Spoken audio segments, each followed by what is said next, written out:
Next is the irrigation management policies.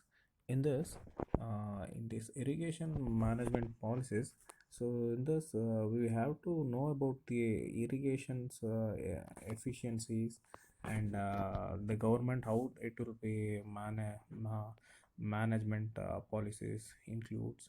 So all this we'll see one by one. Okay.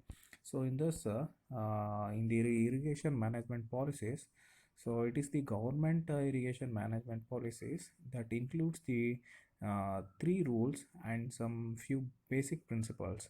So that defines the institutions and rules and organization and irrigation management policies that defines based on the water distribution rules. So in this, the rules which defines the proper distribution of the irrigation waters for the users, either from the rural or urban or industrial areas. So whatever the next is the resources mobilization rules. So it is the process for the mobilization of the resources for the operation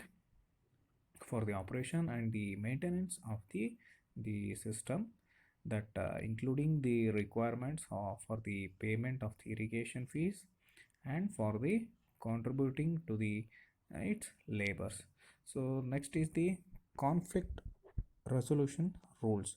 So it is the rules that regarding about how the how the conflicts will arise, and the how the conflicts will be how it will be settled. So next is the system manager.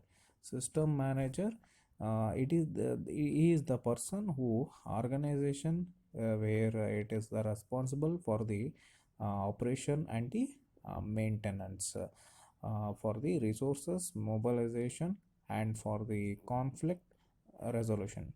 So these are the items which is been defined in the government policies for the government managed irrigation systems, and there are the more important policies provisions that rather than this there is a single documents.